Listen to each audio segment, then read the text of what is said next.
ಎಲ್ರಿಗೂ ನಮಸ್ಕಾರ. SBK Kannada YouTube ಚಾನೆಲ್ಗೆ ನಿಮಗೆ ಸ್ವಾಗತ.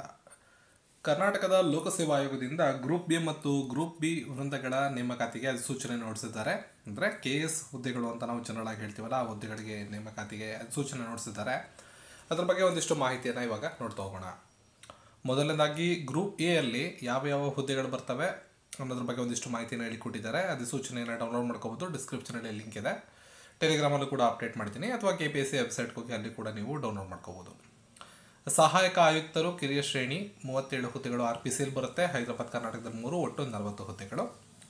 ವಾಣಿಜ್ಯ ತೆರಿಗೆ ಸಹಾಯಕ ಆಯುಕ್ತರು ವಾಣಿಜ್ಯ ತೆರಿಗೆ ಇಲಾಖೆ ಒಟ್ಟು 30 + 11 ಒಟ್ಟು 41 ಆಗುತ್ತೆ. ಮೊದಲು ಹೇಳೋದು RPC, ಆಮೇಲೆ ಹೇಳೋದು ಹೈದರಾಬಾದ್ ಕರ್ನಾಟಕ, ಅಂದರೆ ನಮ್ಮ ಕಲ್ಯಾಣ ಕರ್ನಾಟಕ. ಇನ್ನು ಸಹಾಯಕ ನಿರ್ದೇಶಕರು ಖಜಾನೆ ಇಲಾಖೆ 1 + 1 2 ಹುದ್ದೆ ಇದೆ. ಕಾರ್ಯನಿರ್ವಾಹಕ ಅಧಿಕಾರಿ ಸಹಾಯಕ ಕಾರ್ಯದರ್ಶಿ ಗ್ರಾಮೀಣಾಭಿವೃದ್ಧಿ ಮತ್ತು ಪಂಚಾಯತ್ ರಾಜ್ ಇಲಾಖೆ 32 + 8 40. DYSP ಒಳಾಡಳಿತ ಇಲಾಖೆ 7 + 2 9. ಸಹಾಯಕ ನಿರ್ದೇಶಕರು ಗ್ರೇಡ್ 1 ಸಮಾಜ ಕಲ್ಯಾಣ ಇಲಾಖೆ 14 + 6 20. ಜಿಲ್ಲಾ ಹಿಂದುಳಿದ ವರ್ಗಗಳ ಕಲ್ಯಾಣಾಧಿಕಾರಿ 5 + 2 7 ಒಟ್ಟು 123 + 36 159 ಗ್ರೂಪ್ ಬಿ ವೃಂದದ ಹುದ್ದೆಗಳು ಖಾಲಿ ಇರ್ತವೆ. ಇನ್ನು ಗ್ರೂಪ್ ಬಿಗೆ ಬಂದರೆ ತಹಶೀಲ್ದಾರ್ ಗ್ರೇಡ್ ಎ ಕಂದಾಯ ಇಲಾಖೆ 37 + 14 51. ವಾಣಿಜ್ಯ ತೆರಿಗೆ ಅಧಿಕಾರಿ ವಾಣಿಜ್ಯ ತೆರಿಗೆ ಇಲಾಖೆ 49 + 10 59. ಕಾರ್ಮಿಕ ಅಧಿಕಾರಿ ಕಾರ್ಮಿಕ ಇಲಾಖೆ 3 + 1 4. ಸಹಾಯಕ ಅಧೀಕ್ಷಕರು ಒಳಾಡಳಿತ ಕಾರಾಗೃಹದ್ದು 2 + 1 3. ಸಹಾಯಕ ಸಂಘಗಳ ಸಹಾಯಕ ನಿರ್ಬಂಧಕರು ಸಹಕಾರ ಇಲಾಖೆ 12 RPCಲಿದೆ. ಹೈದರಾಬಾದ್ ಕರ್ನಾಟಕದಲ್ಲಿ ಇರೋದಿಲ್ಲ, 12 ಇದೆ. ಹಾಗೆ ಸಹಾಯಕ ನಿರ್ದೇಶಕರು ಸಹಕಾರ ಸಂಘಗಳ ಲೆಕ್ಕ ಪರಿಶೋಧಕ ಇಲಾಖೆ 9 + 0 9. ಅಬಕಾರಿ ಉಪ ಅಧೀಕ್ಷಕರು ಆರ್ಥಿಕ ಇಲಾಖೆ ಅಬಕಾರಿದು 8 + 2 10 ಇದೆ. ನೆಕ್ಸ್ಟು ಉದ್ಯೋಗಾಧಿಕಾರಿ ಕೌಶಲ್ಯಾಭಿವೃದ್ಧಿ ಉದ್ಯಮಶೀಲತೆ ಮತ್ತು ಜೀವನೋಪಾಯ ಇಲಾಖೆ 2 + 1 3. ಸಹಕಾರ ನಿರ್ದೇಶಕರು ಯುವ ಸಬಲೀಕರಣ ಮತ್ತು ಕ್ರೀಡಾ ಇಲಾಖೆ 4 + 0 4.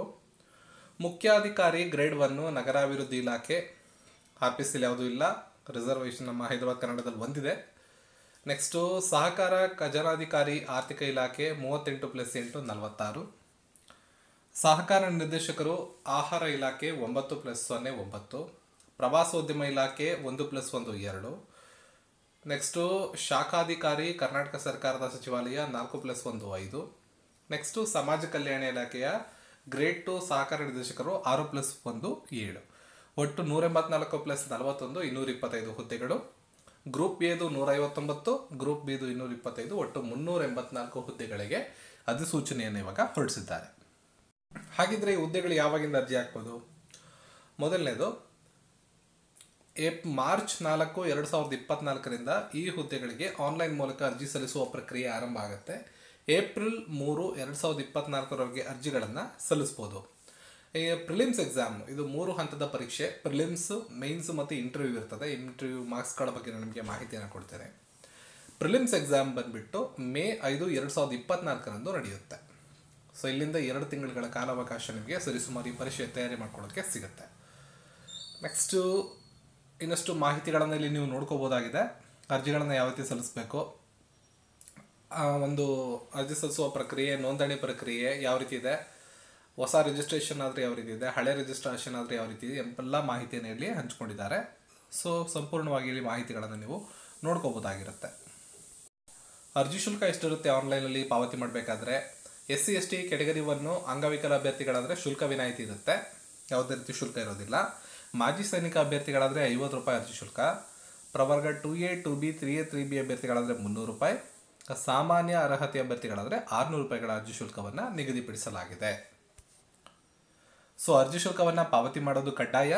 ಒಂದು ಪಕ್ಷ ಅರ್ಜಿ ಸಲ್ಲಿಸಿ ಅರ್ಜಿ ಶುಲ್ಕವನ್ನು ಪಾವತಿ ಮಾಡಲಿಲ್ಲ ಅಂದರೆ ಆ ಅರ್ಜಿಗಳನ್ನು ತಿರಸ್ಕರಿಸಲಾಗುತ್ತೆ. ಇದು ನಿಮ್ಗೆ ಗೊತ್ತಿರಬೇಕು. ಇನ್ನು ಅರ್ಹತಾ ಷರತ್ತುಗಳ ಬಾಕ್ಸನ್ನು ನೋಡ್ಕೊಳ್ಳಿ. ಇಲ್ಲಿರ್ತಕ್ಕಂಥ ಅರ್ಹತಾ ಷರತ್ತುಗಳಿಗೆ ನೀವು ಒಳಪಡಬೇಕಾಗತ್ತೆ.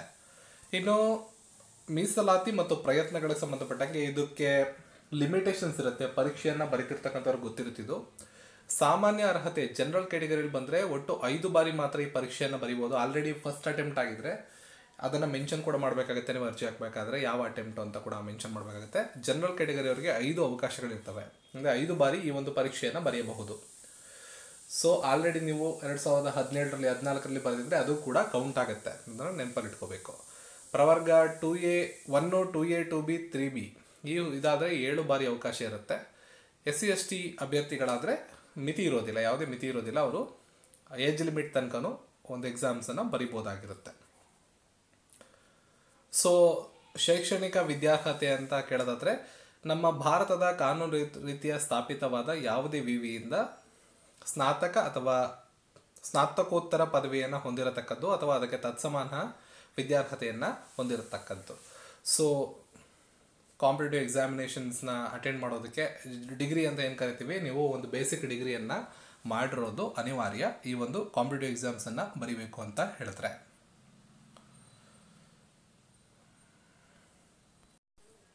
ಏಜ್ ಲಿಮಿಟನ್ನು ನೋಡೋದಾದರೆ ಕನಿಷ್ಠ 21 ವರ್ಷಗಳಾಗಿರಬೇಕಾಗತ್ತೆ. ಡಿಗ್ರಿ ಆದವರು ಅರ್ಜಿಗಳನ್ನು ಸಲ್ಲಿಸ್ಬೋದು. ಸೊ ಕನಿಷ್ಠ 21 ಆಗಿರಲೇಬೇಕು. ಗರಿಷ್ಠ GM ಆದರೆ 38 ವರ್ಷ, 2A 2B 3A 3B ಆದರೆ 41 ವರ್ಷ, SC/ST ಕ್ಯಾಟಗರಿ 1 ಆದರೆ 43 ವರ್ಷಗಳು ಗರಿಷ್ಠ ವಯೋಮಿತಿ ಆಗಿರುತ್ತೆ.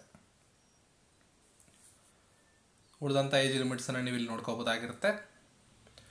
ಸೊ ದೈಹಿಕ ದಾಢ್ಯತೆ ಎಷ್ಟೆಷ್ಟಿರಬೇಕು, ಪುರುಷ ಅಭ್ಯರ್ಥಿಗೆ ಎಷ್ಟಿರಬೇಕು, ಮಹಿಳಾ ಅಭ್ಯರ್ಥಿಗೆ ಎಷ್ಟಿರಬೇಕು ಅಂತ ಮಾಹಿತಿ ಕೊಟ್ಟಿದ್ದಾರೆ.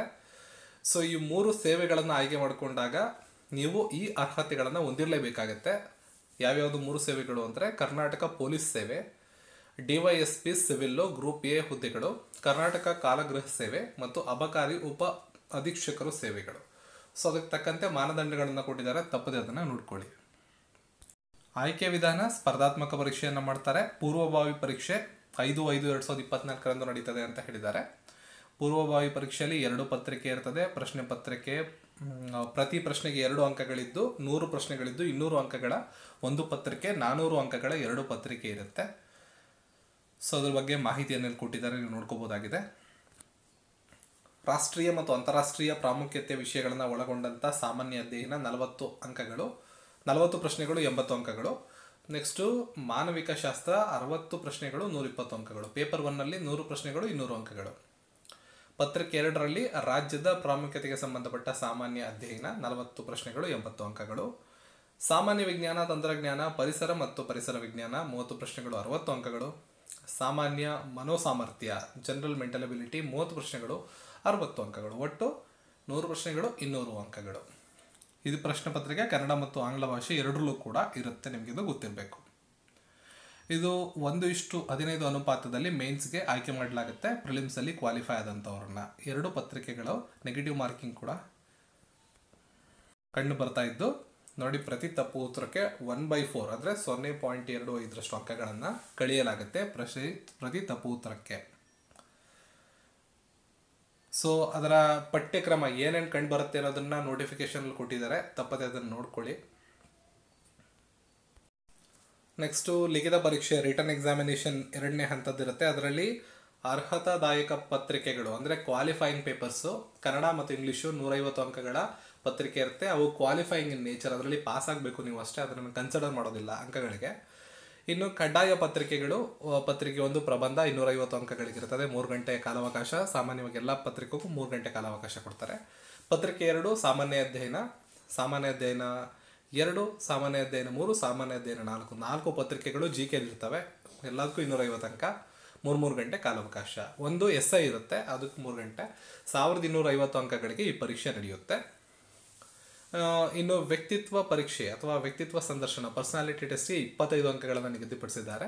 ಒಟ್ಟಾರೆಯಾಗಿ 1275 ಅಂಕಗಳಿಗೆ ನೀವು ಎಕ್ಸಾಮನ್ನು ಫೈನಲ್ ಎಕ್ಸಾಮ್ನ ಲಿಸ್ಟನ್ನು ಬಿಡಲಾಗುತ್ತೆ. ಅಂದರೆ 1250 ಅಂಕಗಳಿಗೆ ಲಿಖಿತ ಪರೀಕ್ಷೆ ಬರೀತೀರಾ 2ನೇ ಹಂತದಲ್ಲಿ, 25 ಅಂಕಗಳಿಗೆ ಇಂಟರ್ವ್ಯೂವನ್ನು ನಿಮಗೆ ಮಾಡ್ತಾರೆ. ಇಷ್ಟು ನಿಮಗೆ ಗೊತ್ತಾಗುತ್ತೆ. ಪ್ರಿಲಿಮ್ಸು MCQ ಮಾದರಿಯಲ್ಲಿರುತ್ತೆ, ಪ್ರಿಲಿಮ್ಸು OMR ಶೀಟ್ನ ಮಾದರಿಯಲ್ಲಿರುತ್ತೆ. ಬಟ್ ಮೇನ್ಸ್ ಎಕ್ಸಾಮು ಮುಖ್ಯ ಪರೀಕ್ಷೆ ವಿವರಣಾತ್ಮಕ ಮಾದರಿಯಲ್ಲಿರ್ತದೆ ಮತ್ತು ಎಲ್ಲ ಪತ್ರಿಕೆಗಳು ಕಡ್ಡಾಯವಾಗಿರುತ್ತೆ ಅನ್ನೋದನ್ನು ನೀವು ಇಲ್ಲಿ ಗಮನಿಸಬೇಕು. ಈ 2 ಪರೀಕ್ಷೆಗಳನ್ನು ಕ್ಲಿಯರ್ ಮಾಡಿದ್ಮೇಲೆ ವ್ಯಕ್ತಿತ್ವ ಪರೀಕ್ಷೆಯನ್ನು ನಡೆಸಲಾಗುತ್ತೆ. ಪರ್ಸನಲ್ ಇಂಟರ್ವ್ಯೂವನ್ನು 1:3 ಅನುಪಾತದಲ್ಲಿ ಅಭ್ಯರ್ಥಿಗಳನ್ನು ಆ ಒಂದು ವ್ಯಕ್ತಿತ್ವ ಪರೀಕ್ಷೆಗೆ ಕರೆಯಲಾಗುತ್ತೆ. ಅದನ್ನು ನೀವು ಗಮನಿಸ್ಕೋಬೇಕಾಗತ್ತೆ. ಅದರ ಬಗ್ಗೆ ನೋಟಿಫಿಕೇಶನ್ ಕೊನೆಯಲ್ಲಿ ಸಂಪೂರ್ಣ ಮಾಹಿತಿಯನ್ನು ಕೊಟ್ಟಿದ್ದಾರೆ.